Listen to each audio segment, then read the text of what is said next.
국내 상황에 이어 중국을 비롯한 국제 상황 짚어보겠습니다. 오늘 중국 후베이성에서 신규 확진자 수는 349명, 사망자는 108명이 추가 발생했습니다. 중국 보건당국이 또다시 집계 기준을 바꿔 확진자 수가 대폭 줄었습니다. 이런 가운데서 국내에서도 처음으로 슈퍼전파 사례가 발생해 방역 체계를 전면 개편해야 하는 것 아니냐는 지적이 나옵니다. 자세한 내용 보도국 황정현 기자와 짚어보겠습니다. 어서 오십시오. 중국 당국이 통계 기준 또 바꿨습니다. 임상진단 환자를 이번엔 확진자 수에서 제외시키면서 오늘 나온 통계에서는 확진자 수가 급감했다고요. 네, 그렇습니다. 어제 후베이성 1일 확진자 수가 1,693명이었는데요. 오늘 확진자 수는 349명으로 줄었습니다. 네. 사망자는 오늘 1일 후베이성의 사망자 수가 108명입니다.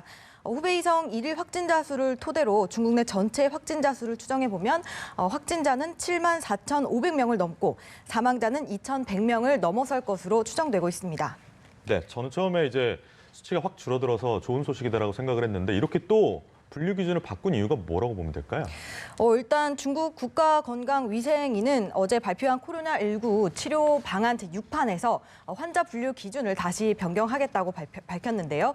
임상 진단 병리 기준을 제외하겠다는 겁니다. 앞서 중국 당국은 핵산 검사에서 양성 판정이 나오지 않아도 임상 소견이나 또 펫CT 촬영으로 임상 진단된 환자를 확진자로 분류하겠다고 했었는데요. 이 때문에 후베이성에서 하루 만에 확진자가 기존의 2,000명대에서 갑자기 15,000명까지 급증한 바 있습니다. 조기에 환자를 치료하고 또 사망률을 낮추기 위한 취지였다는 게 중국 측의 설명이었습니다. 그러나 다시 바꾼 이유는 최근에 진단 능력이 향상이 됐고 또 진단 시간도 단축됐기 때문이라고 설명했습니다. 네, 중국 당국은 기준을 재차 이렇게 변경하면서 통계 수치에 대한 신뢰도는 떨어질 것으로 예상됩니다. 네. 이런 가운데 중국 당국이 또 에어로졸 전파, 그러니까 공기 중에 액체나 고체, 밀입자를 통해 감염되는 에어로졸 전파를 조건적으로 인정을 했다고요. 어떤 내용입니까? 네, 처음으로 인정을 한 겁니다. 사실 이달 초까지만 해도 에어로졸 가능성에 대해서 증거가 불명확하다면서 선을 그었었는데요. 네. 이번에 에어로졸 통한 전파 가능성도 있다고 인정을 한 겁니다. 다만 에어로졸 전파가 일어날 수 있는 조건은 상대적으로 밀폐된 환경에서 장시간 고농도의 에어로졸에 노출된 상황이라고 단정을 지었습니다. 그동안 에어로졸 가능성이 계속 제기돼 왔는데요. 앞서 지난 8일에는 상하이시 민정국 청춘 부국장이 주요 감염 경로로 직접 전파와 접촉을 통한 전파뿐만이 아니라 이 에어로졸 전파를 언급해서 우려를 낳기도 했습니다.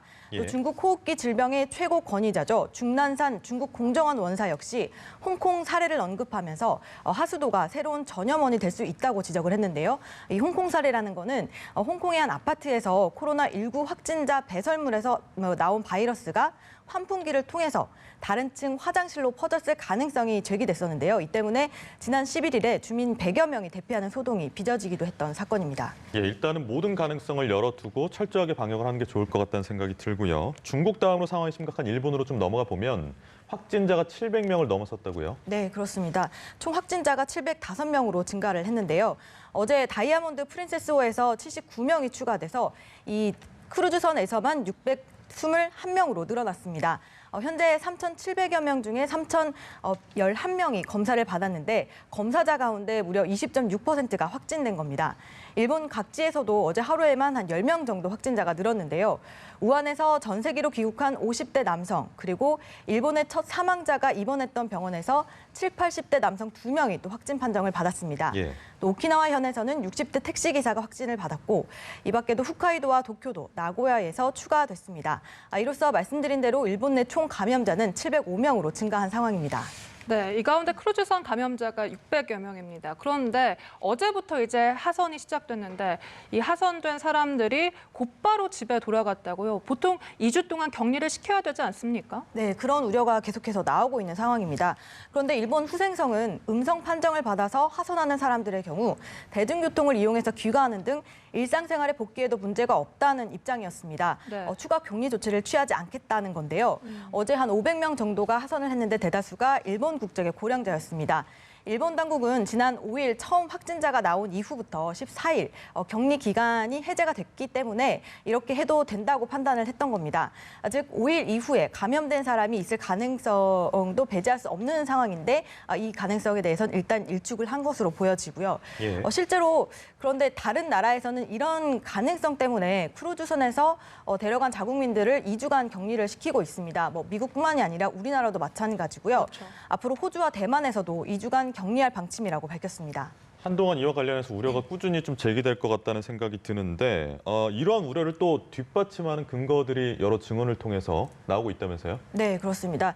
실제로 그 일본 후생 노동성 재파견 의료팀 일원으로 크루즈선에 승선했던 이와타 겐타로 고베대학 병원 감염증 내과 교수가 유튜브를 통해서 참 현실이 비참하다라고 밝혔습니다.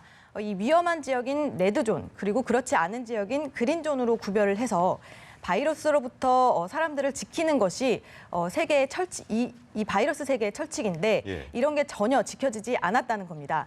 이와 관련해서 일본 당국에 조언을 해도 들어주지 않는다고 비판했습니다.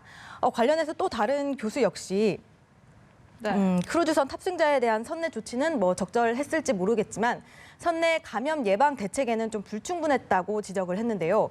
이런 상황에서도 어제 스가 요시히데 관방장관은 정례 기자회견에서 일본 측의 대응이 적절했다고 발언을 했습니다. 직접 들어보시겠습니다. まずは事態のこの緊急性、それに踏まえて、我が国として感染拡大の防止に向けて万全の措置を取るとともに、人権及び人道上の観点にも配慮し、関係国とも協力をしながら、適切に対応していく考えであります。 네. 국내 상황도 짚어봐야 할 것 같습니다. 어제만 22명의 추가 확진자가 나왔고 오늘 아침엔 조금 전에 5명의 추가 확진자가 나오면서 총 58명의 확진자가 이제 발생을 했습니다. 이 31번째 환자 관련된 확진자가 많으면서 슈퍼 감염 사례로 나오고 있죠. 어떻게 나오고 있습니까? 네, 그렇습니다. 국내에서 사실상 첫 슈퍼 전파 사례라고 보여지는데요. 예. 15명이 국내 환자 15명이 대구에 있는 신천지 교회에 다닌 것으로 드러난 것입니다. 죄송합니다. 국내에서 10명 이상이 이렇게 무더기로 감염된 것은 이번이 처음인데요. 신천지 대구교회는 31번 확진자가 방문했던 곳이고 증상이 나오기 전과 후에 모두 4차례 방문한 것으로 알려져서 추가 확진자가 더 나올 가능성도 있는 것으로 보입니다. 다만 우리 보건당국은 31번 환자가 다른 14명을 모두 감염시킨 건지는 확인되지 않았다고 밝혔는데요. 슈퍼 전파자로 일단 분류는 하지 않은 것입니다. 직접 이 얘기를 들어보시겠습니다. 지표 환자이고 누가 감염 원인이었는지에 대한 거는 아직은 31번째 환자라고 단정짓기는 어렵고요.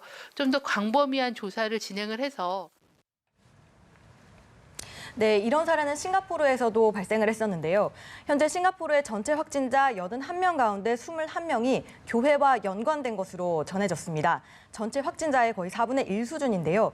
교회 감염자는 목사나 직원 등의 가족이거나 이들과 접촉한 이들인 것으로 파악되고 있습니다. 그러니까 이 교회가 아무래도 좀 밀집을 하다 보니까 감염 확률이 높아질 것 같은데 특히 뭐 신천지 교회 같은 경우에는 예배 방식이 좀 더 주목을 받고 있어요. 어떻습니까? 네, 그렇습니다.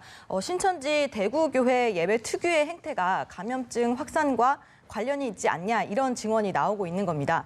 신도들이 맨 바닥에서 한 책 한 권 정도 들어갈 틈을 두고 다닥다닥 붙어서 앉아서 예배를 하는 방식이라고 하는데요. 이 최대한 붙어 앉는다는 겁니다. 예배할 때 또 아멘이라는 큰 소리를 외치도록 요구받는 것도 한 원인이 될 수 있는 것으로 추정되고 있습니다. 또 건물이 지하 1층에서 지상 9층 규모인데 예배가 끝나면 밀집 상태에서 고층에서 저층까지 계단을 이용해 내려가는 바람에 이 밀접 접촉이 이루어졌다는 것입니다. 이런 분석이 나오고 있습니다. 지금까지는 확진자가 나오면 이 감염 경로가 구체적으로 밝혀지곤 했습니다. 해외 여행 이력이 있다거나 확진자와 접촉 이력이 있다거나. 그런데 최근 들어서는 이 감염 경로를 알 수 없는 경우가 속속 나오고 있습니다. 몇 명의 사람들이 감염 경로가 불분명한 건가요? 현재 국내에서는 한 4명 정도로 파악이 되고 있는데요. 29번과 30번, 또 31번과 40번 환자입니다. 이들은 모두 해외 여행력이 없고 또 확진자와 접촉한 적이 없는 것으로 드러났습니다. 이에 따라 우리 당국은 일단 진단 검사 대상을 또 넓혔는데요. 해외 여행력이 없어도 의사가 의심할 경우에는 진단 검사를 받을 수 있도록 대응 지침을 개정했습니다.